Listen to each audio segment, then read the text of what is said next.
শুভ সকাল বন্ধুরা। আজকে আমি তোমাদেরকে আমার বাবার বাড়িতে আমার ছোট্ট বোনের ছাদ বাগানের সঙ্গে তোমাদেরকে পরিচয় করাই। চলো, এদের বাড়িতে কতগুলো ফুল আছে চলো দেখবে।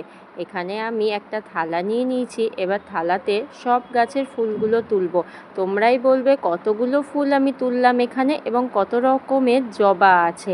দেখো তাহলে একে একে আমি সব জবাগুলো তুলে নিচ্ছি। প্রথমে আমি সাদা জবা তুললাম, তারপরে লাল জবা, তারপরে হালকা পিঙ্ক কালারের জবাটা। এই জবাগুলো দেখতে কিন্তু খুব সুন্দর লাগে। এবার নাগরাজ ফুল তুলতে এসেছি। তোমাদের কাদের কাদের বাড়িতে নাগরাজ ফুলের গাছ আছে আমাকে অবশ্যই কমেন্ট করে জানাবে।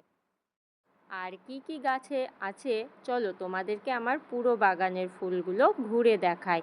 এটা আমার বোন বানিয়েছে বাগানটা। আমার বোন খুব যত্ন করে গাছের এবং খুব সুন্দর সুন্দর ফুল হয়। বর্ষাকালেও এত সুন্দর সুন্দর ফুল কিন্তু এই যত্নের জন্যই হয়। তোমরা কি আমার বোনের মতন ছাদ বাগান আছে ফুলের? তাহলে অবশ্যই তোমাদের ছাদ বাগানের একটা ছবি তুলে আমাকে পাঠাতে পারো, আমিও দেখব তোমাদের কেমন আছে। এবার দেখো, এবার পিঙ্ক কালারের যে বড় ফুলটা হয় সেটাও তুলে নিলাম। এবার তোমরা বলবে আমি কি কি জবাগুলো তুললাম, এগুলো তোমাদের কমেন্টের আশায় থাকলাম। তোমরা কমেন্ট করে আমাকে জানাবে কিন্তু আমি এখানে কত রকমের জবা ফুল তুলছি। আমি যে যে জবাগুলো তুলছি তোমাদেরকে সবগুলোই দেখাচ্ছি, লাস্টে একটা ভালো করে ভিডিওও দেখিয়ে দেব। তোমরা কিন্তু অবশ্যই আমাকে জানিও আমার বোনের ছাদ বাগানটা কেমন লাগছে। আর এইটা হচ্ছে কলকে ফুল।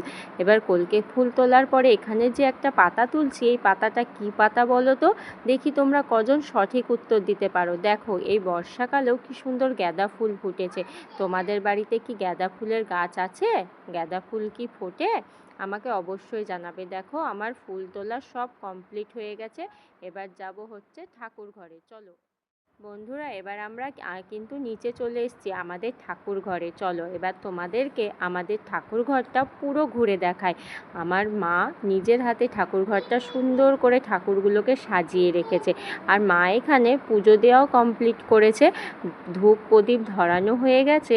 আমি এখানে ফুলগুলো আনতে দেরি করেছি, তাই ফুলগুলো এখন সাজিয়ে দেব আর তারপরে ঠাকুরকে ভোগ দিয়ে দেব। মা ধূপ প্রদীপটা আগে থেকেই ধরিয়ে রেখেছে। তোমাদের কেমন লাগলো আজকের ভিডিও কমেন্ট করে জানাও।